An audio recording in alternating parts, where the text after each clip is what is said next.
Welcome to the Future of Field Service podcast. I'm your host, Sarah Nicastro.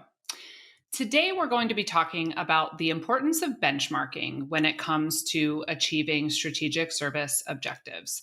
We talk a lot on this podcast and within our content on Future of Field Service about all of the change that's taking place in the industry right now, all of the ways in which companies need to be innovating to keep pace with customer expectations and market pressures. And benchmarking can be a very important way to make sure that you are progressing the way you need to be with those objectives. So I'm excited to welcome back today Hilbrand Rustema, who is partner at Noventum. Hilbrand, welcome back to the podcast. Hi, Sarah. Thanks for being here. So you may recognize Hilbrand's face. He's been on the podcast a few times and is back today to talk about this topic. So disclaimer, obviously Noventum does benchmarking. So, there is that. But regardless of that aspect, it's certainly something that warrants a conversation because it can be a valuable way to understand how you're keeping pace with the change that is being demanded of you. So let's start off, Hilbrand, just by talking a little bit about the importance of benchmarking for service-based businesses today. Yeah. What I would say is that it's important particularly for service businesses to benchmark. I think there are two major areas where you should be using, every sort of service executive should be using benchmarking.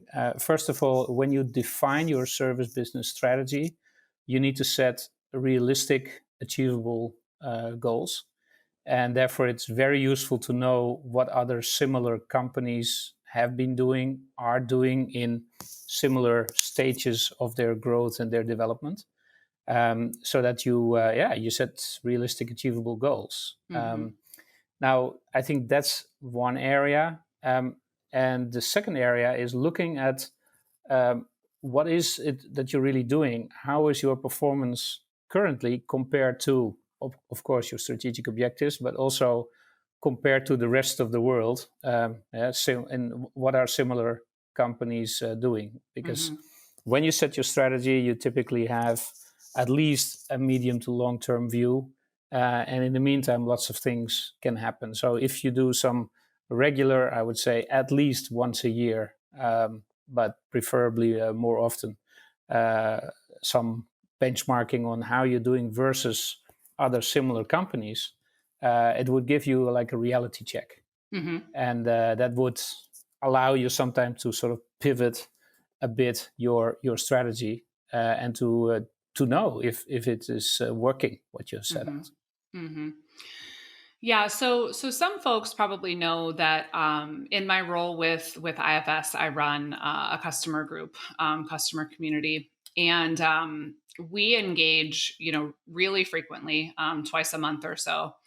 And in some sense, it's almost like benchmarking, anecdotally versus, in a quantitative way, right? And I think there is so much value in the idea of understanding, what your peers are up to, right? And so, there's instances where I see these light bulb moments in the group of, honestly feeling not alone in the struggles, right? So it can be reassuring to see that organizations with similar objectives to yours are struggling in some of the same ways that you are. And then obviously in the group, we have a lot of conversations about how to overcome those challenges so that we can kind of build collective knowledge and help share some, insights and spark different ideas.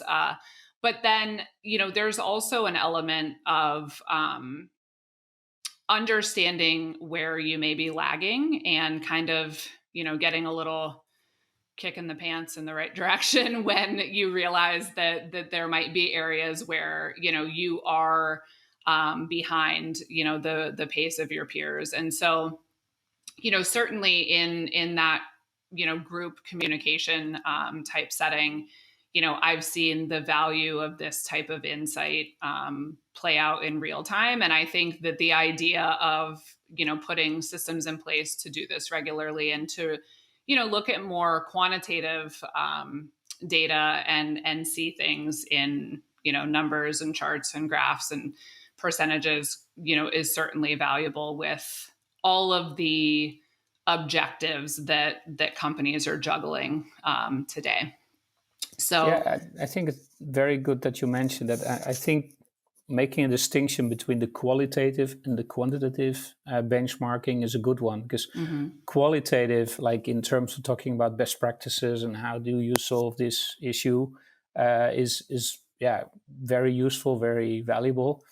But the quantitative, really looking at the financials, for mhm, example, mhm, that has multiple purposes. And obviously, any well-run business needs to have, a clear, good sort of dashboard on how they're performing mhm, financially.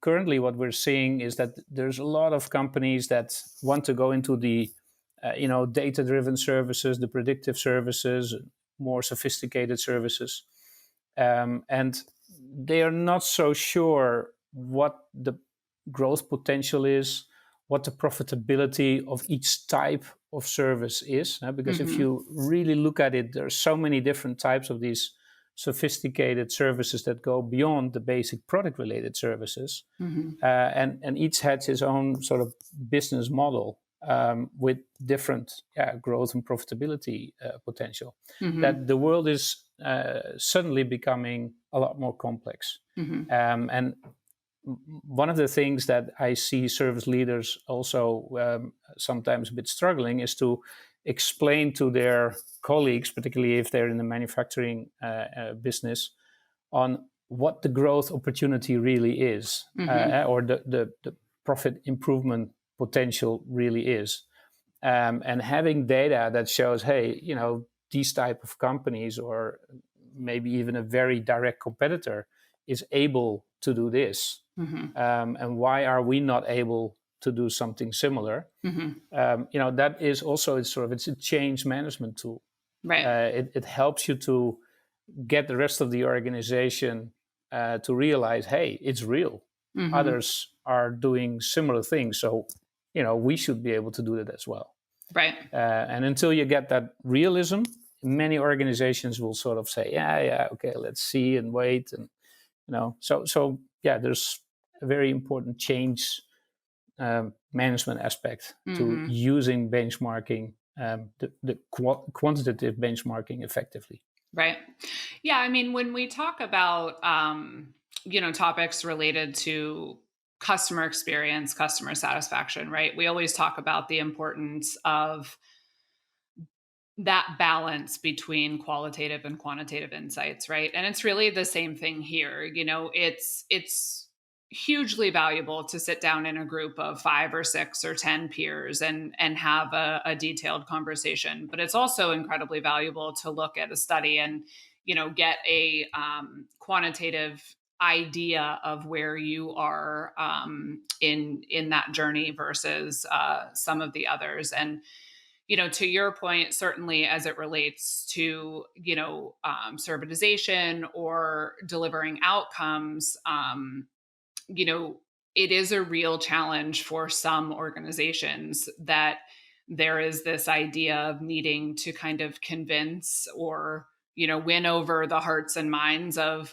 some of the folks on the value of that journey and, the importance of that journey. And certainly in those instances, I think there is nothing stronger than being able to present, some objective quantitative data that's looking at, how others are progressing and what benefits they're seeing. So absolutely an important part of being able to, convince leadership and convince, others within the organization of the why behind a certain direction. So okay. So we've talked a little bit about the importance of benchmarking, the value it can provide. Let's talk about where organizations go wrong. So I guess, one thing would be just not doing it, right? Or not participating in the act of looking at or doing some benchmarking. But what else kind of prohibits companies from, utilizing this type of insight as a good resource? Well, to give you an example, looking at profitability of your service business is Hmm. so insightful, or it can be so insightful if you use benchmarking in there. One of the things that we see happening right now is that a lot of companies are moving from this preventive maintenance or full service contracts to the predictive services. Hmm. And obviously, that creates enormous value for the end customer Hmm. because you are improving performance of the equipment, you are reducing maintenance costs.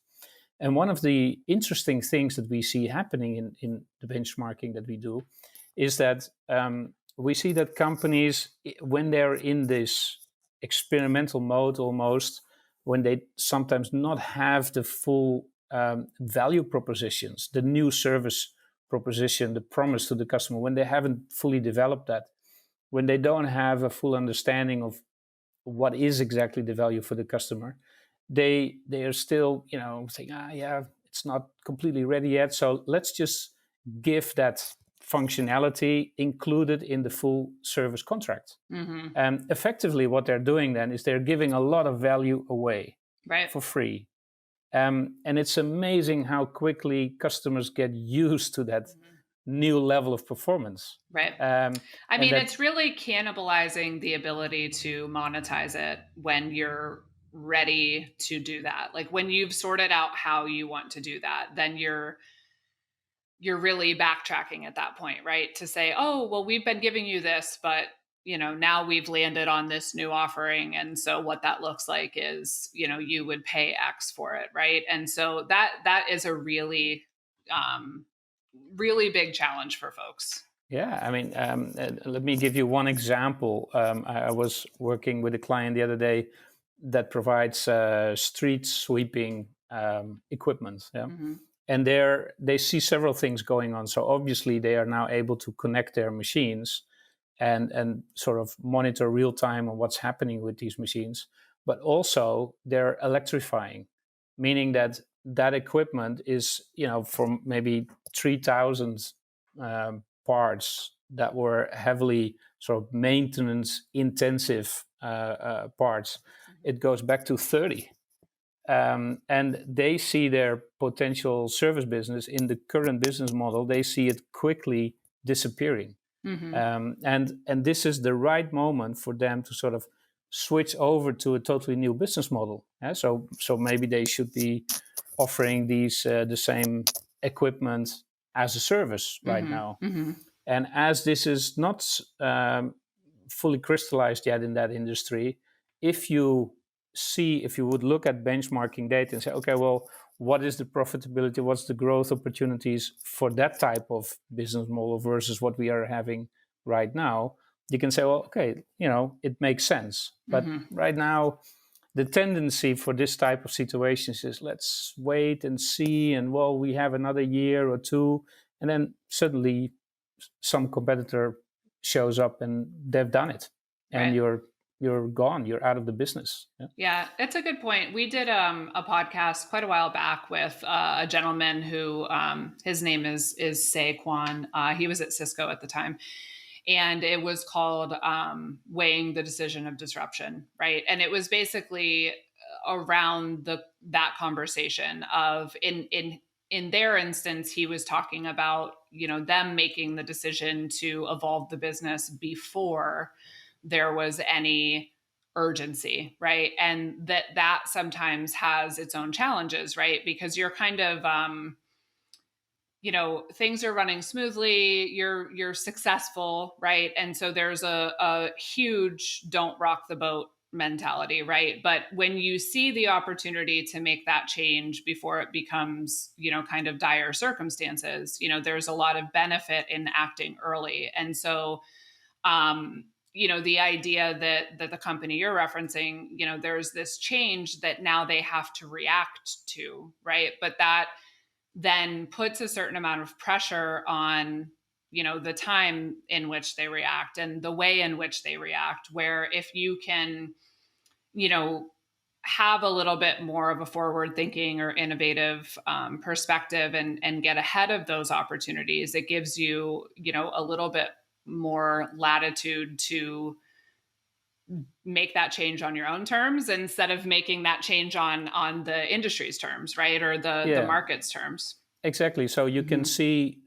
several trends, and you can Hmm. benchmark yourself against those trends. Right. So you can sort of see it coming rather than just being internally focused. And Hmm. if you just look inside your organization and don't benchmark that much, you would be happy with Right. yourself. Yeah, Right. and that yeah, it causes some sort of inaction.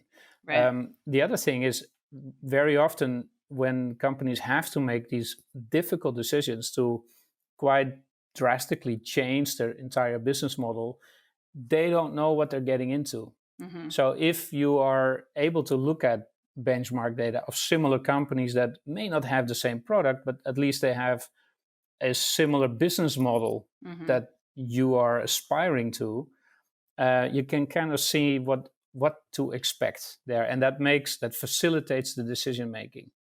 Because without facts, usually the senior executives are not willing to make any decision at all. Hmm. That makes sense.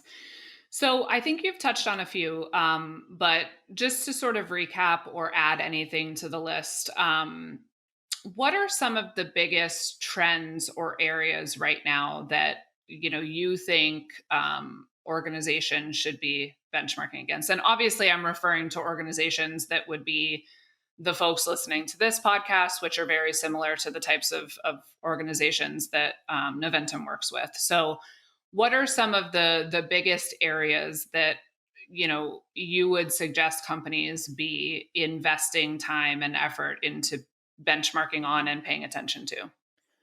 So first of all, I would benchmark the type of service revenue that you are into. Yeah. So if you just throw all the service revenue on one big pile, and you see growth, and you're happy with that, usually you have a distorted picture.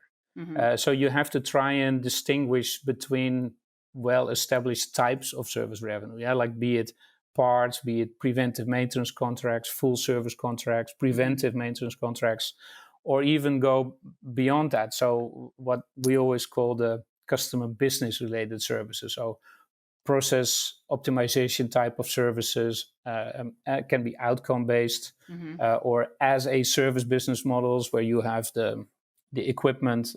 You may finance the whole equipment as well. Managed services, business process outsourcing, or the real data driven type of services where you have maybe in that category alone you can already have sort of 10 subcategories. So trying to look at the type of service revenue and see where you are growing, where you're not growing, and then perhaps if you have that ability to look at what are your customers doing and which type of customers are the most profitable ones as a result of the different types of revenues that they Hmm. are consuming or what they're spending their money on. Hmm. And then the second area is the profitability. So if you can distinguish between the different types of service revenue in your own accounting systems, or even if it is by approximation, that's also pretty good already. Then you can look at what are gross margins for each of these types of services, and what are the trends that you see there. Um, Hmm. One of our recent studies showed that um, most service executives, they expect not to see any growth in the purely product related service revenues Hmm. in the coming 3 to 5 years. Yeah? So that means that, okay, it goes beyond product related service revenue. So Hmm. what should they be looking at? What type of um, business model, what type of service revenue will be the right one for them to focus on? and what is the expected growth of that, and the profitability. Mm-hmm. So you may come to a conclusion, particularly in a highly digitalized world, where sometimes the leaders of the pack, they are it's a winner takes all model in many industries. So you have to try and look ahead, look at the trends, and look at revenue, profitability, and the growth rates. And I think if you are able to do that as a service leader, you're in a pretty good position. You can avoid a lot of nasty surprises. Mm-hmm. Yeah. Okay. So last question is around what are the best practices? So what's your advice for folks on we've talked about the importance of benchmarking and some of the areas that people need to be paying attention to. How do they benchmark and make sure they're benchmarking well? Well, first of all, you need to, inside your organization, you need to be able that you compare apples with apples. Mm-hmm. So most, let's say professional service organizations, they have their accounting principles standardized across the globe, so that the different types of revenues are clearly defined and recorded in that way, and profitability is a result of cost allocation and recognition in the right way. So I think that's sort of the basis for the financial type of benchmarking. Mm-hmm. Then I would say you need to find reliable sources of that benchmark data. I know it's hard. So the choices basically are you can identify a couple of companies that are similar enough. Usually your direct competitors don't want to benchmark with you, or they're not allowed to. But you can identify a couple of companies, or and that's one of the things that we do as Noventum. You work with a consulting firm that has the research capability, that has the benchmark data available in a sort of statistically validated way, so that there's a quality check on that data. Another important best practice, I would say, is not only to benchmark at, let's say, the headquarter level, throw everything in one big bucket and benchmark at that level. No, also try to, if you're a multinational, try to benchmark the individual country or regional operations. And you may find lots of interesting differences there. And then figure out why is one country performing very well in one particular area, and why is another country doing in another area much better. So that gives you the opportunities to benchmark internally, which is probably the best quality of benchmark data that you can get if you do that internally. So another best practice is to not fall into the trap of wanting only to benchmark within your industry. What we found in our benchmarking database, if you look at it statistically, there is no correlation very often between different players in one industry, because they are in a totally different level of maturity of the service business. What we found is it doesn't matter much what is the type of equipment that you service. It's more what is the business model that you have. Right. And so to make sure that you have a peer group of similar companies that fulfill certain requirements, such as obviously size, but maturity level, the type of services, is more important than trying to benchmark with only your industry peers. Right. Because if you do that, by definition, you may run behind. Whereas you can learn so much from other industries, which may be further ahead than your own industry in terms of your service business. Yeah, and I think that's an important point. Is a lot of the advanced service type offerings that we talk about, they are at a macro level the same, right? Industry to industry, or similar enough. And so, I think this idea of only looking within your industry at what's happening and what the trends are and what companies are doing and what customers want, um, you could lead your industry, but still be behind in terms of, really where the future of service is going, right? And so, I think most companies have embraced that fact and, find a lot of value in looking for inspiration and innovation ideas outside of their industry. But it's certainly an important point. I think that I always say, so, going back to the group that I run, you're talking about companies in different industries across the world. Um, and we have so many good conversations. And I always say, like, there's no one in this group that can, create you a map of where you need to go and how to get there. Right. But by having those conversations, by exposing yourself to what others are doing and how others are thinking, it gives you a lot of opportunity to spark different ideas that can, lead to immense positive change within your business. So, I think it's a really important point that when you're looking at how to innovate, it's valuable to take inspiration from other industries, even, industries super different than yours, right? I mean, that's how those disruptive ideas happen, not by kind of sticking close to home and playing it safe. So Yeah, it makes yeah. So, sense. so what you're saying here is obviously a mix of quantitative financial benchmarking and qualitative. Hmm.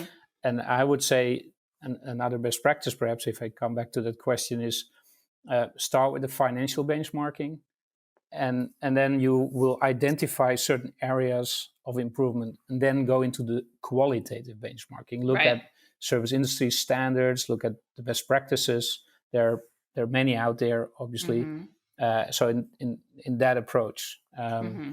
and try to be, look at statistically valid, Hmm. um, validated information Hmm. rather than anecdotal. Huh? Right. That's Right. yeah. Good. All right. So as it happens, not coincidentally, but intentionally, there is a benchmarking project that you have underway. So tell folks about that, and who is a fit to participate, how they can participate, and where they can participate. Yeah, so we are at the moment we're running a large benchmark project, which is open to any, let's say, manufacturing company interested in growing their service business. Hmm. That's the name of the project. So it's called the 2021 Service Growth Benchmark. Hmm. You can have a look. Anybody is interested in that and finds it valuable to participate in such a benchmark, you can have a look at our landing page for that. It's called thefutureofservice.com. Hmm. So thefutureofservice.com. Companies can participate by filling out a survey. It's a database. It collects data until the end of September. Then it will be closed. Then all participants will get an automatically generated benchmark report. And we do that by, or the system does it by indeed creating peer groups of Hmm. similar companies, Hmm. yeah, pretty much according to maturity level, sizes, etc. And then you get an individual benchmark report, and depending on how much data you have actually filled out, you will get back on the parts of the survey that you have actually entered data in. It's free of charge, and there will be a number of executive roundtables organized, so to get sort of the story behind the results that we'll see. So we'll be inviting some of the companies that have remarkable results, and we'll invite them to talk about that. And then in small groups, 15 people or so, we will discuss the outcome by peer group. And that is more the qualitative part, as you were mentioning, Sarah. It gets a story behind the numbers. Okay. And then the project will end with a sort of a full report, which we expect to publish in January next year. Okay. That should give a pretty in-depth insight in the biggest trends and some of the best practices of the most successful companies. Okay, good. Well, I urge anyone that is listening that is in the manufacturing space to check it out. So we are future of field service. This is the future of service. So that could get a little confusing, but we'll make sure we put it in the show notes. I mean, you all know that I'm a huge, huge fan of the idea of peer perspective and the voice of the industry and understanding, you know, what is happening across the space. And this is certainly a really helpful way to get a view of, you know, what the trends are and where you sit amidst the trends. So definitely participate. And, you know, maybe in January, Hilbrand will have you back to talk about some of the findings and, you know, share with folks what the trends are for those that participated. But, you know, I appreciate you coming on today to talk a bit about the importance of this and to share the project with everyone. Yeah, well, thanks a lot, Sarah. For sure, we'll be back in January when we have the report. And, Sounds good. Thanks All for right. spending time on this. All right. So that, if you'd like to participate, that is thefutureofservice.com, not to be confused with futureoffieldservice.com, which is where you can find more of our content. You can also find us on LinkedIn as well as Twitter at thefutureofs. The Future of Field Service podcast is published in partnership with IFS. You can learn more at ifs.com. As always, thank you for listening.